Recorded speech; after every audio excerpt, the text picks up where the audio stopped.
اللہ رب العزت نے قرآن کریم میں فرمایا یا ایھا الرسل کلوا من الطیبات واعملوا صالحا، اے رسولوں کی جماعت تم رزق حلال کھاؤ اور نیک اعمال کرو۔ اللہ تعالیٰ نے نیک اعمال کو رزق حلال سے جوڑا، تو جب انسان حلال کا رزق کھاتا ہے اللہ اسے نیک اعمال کی توفیق دیتا ہے، اور اگر حرام ہو تو عموماً ایسے شخص کو نیک اعمال کی توفیق نہیں ہوتی، اور ایسے شخص کا مال دین کے رستے میں اللہ کی راہ میں لگتا بھی نہیں ہے، عموماً رسم و رواج میں یہ مال لگ جاتا ہے، شادی بیاہوں میں یہ مال لگ جاتا ہے، اسراف میں فضول خرچی میں صرف ہو جاتا ہے، دین کے تقاضوں میں یہ مال خرچ نہیں ہوتا۔ تو حضور نے چوتھی بات یہ بیان فرمائی کہ انسان اپنے آپ کو رزق حلال سے جوڑے، حرام سے اپنے آپ کو بچائے۔ رسول اللہ صلی اللہ علیہ وسلم نے ارشاد فرمایا من اکل طیبا وعمل فی سنت وامن الناس بوائقہ دخل الجنہ۔ آپ صلی اللہ علیہ وسلم نے 3 باتیں بیان کی۔ نمبر 1 جو شخص رزق حلال کھائے، نمبر 2 سنتوں پر عمل کرے، نمبر 3 کسی کو تکلیف نہ پہنچائے، آپ نے فرمایا یہ شخص جنت میں داخل ہوگا۔ سنن ترمذی کی اس روایت میں آپ نے جو پہلی بات بیان فرمائی ہے وہ پہلی بات یہی ہے من اکل طیبا، جو حلال کھائے اپنے آپ کو حرام سے بچائے۔ صحیح بخاری کی روایت ہے، رسول اللہ صلی اللہ علیہ وسلم نے فرمایا ان الحلال بین والحرام بین وما بینہما مشتبہات، حلال بھی واضح ہے، حرام بھی واضح ہے، اور ان دونوں کے درمیان بہت سی مشتبہ چیزیں ہیں۔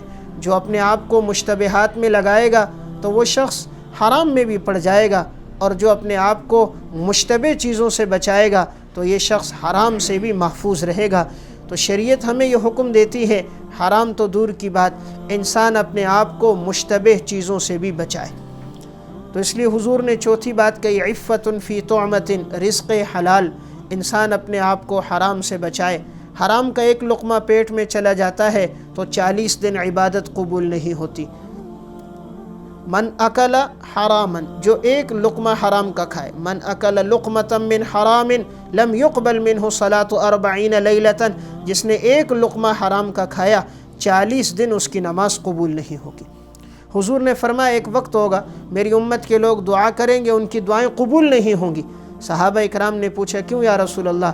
آپ نے فرمایا ملبسہ حرام ومشربہ حرام ومطعمہ حرام فأینى یستجاب لذلک، ان کا کھانا بھی حرام کا ہوگا، ان کا پینا بھی حرام کا ہوگا، ان کا لباس بھی حرام کا ہوگا، تو اللہ ان کی دعائیں قبول نہیں کرے گا۔ اس لیے اگر ہم یہ چاہیں کہ ہماری دعائیں قبول ہوں، ہم ہاتھ اٹھائیں اور اللہ ہمیں وہ دے دے جو ہم چاہ رہے ہیں، تو ہم اپنے آپ کو حلال سے جوڑیں، حرام سے اپنے آپ کو بچائیں۔ حضرات صحابہ نے بھی زندگی اسی پہ گزاری، حلال سے جڑے، حرام سے بچے۔ حضرت ابو بکر صدیق رضی اللہ تعالیٰ عنہ کا واقعہ امام ابو نعیم اصفہانی رحمہ اللہ نے حلیۃ الاولیاء میں ذکر کیا۔ حضرت صدیق اکبر کے غلام تھے، اور یہ غلام زمانہ جاہلیت میں جھاڑ پھونک کیا کرتے تھے، پھر اللہ نے انہیں ایمان کی توفیق دی تھی۔ تو حضرت صدیق اکبر کے گھر میں کئی دن سے فاقہ تھا، کھانے کے لیے کچھ نہیں تھا، تو یہ غلام جس پر انہوں نے زمانہ جاہلیت میں ایک شخص پہ جھاڑ پھونک کی تھی تو انہوں نے اس کو ایک کھانا دے دیا۔ اب یہ کھانا لے کر گھر آئے، حضرت صدیق اکبر کے سامنے رکھا۔ حضرت صدیق اکبر نے چند دن سے کچھ کھایا نہیں تھا تو بھوک کی حالت تھی، تو انہوں نے کھانے سے ایک لقمہ لے لیا۔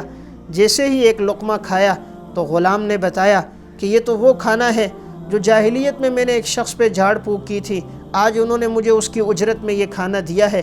حضرت ابو بکر صدیق نے کہا پھر تم نے مجھے پہلے کیوں نہیں بتایا؟ یعنی یہ تو مشتبہ رزق ہے، یہ تو حلال رزق نہیں ہے۔ تو حضرت صدیق اکبر نے اپنی انگلی کو اپنے منہ میں داخل کیا تاکہ قے ہو جائے۔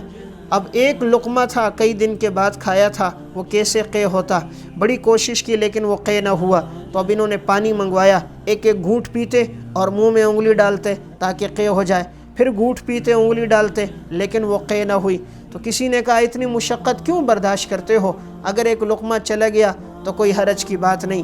تو حضرت ابو بکر صدیق رضی اللہ تعالیٰ عنہ نے ایک جملہ کہا میں نے رسول اللہ صلی اللہ علیہ وسلم سے سنا ہے، آپ نے فرمایا کل جسد نبت من سحت فالنار اولا بہ، ہر وہ جسم جس کی حرام سے پرورش ہوگی وہ جہنم کے زیادہ لائق ہوگا۔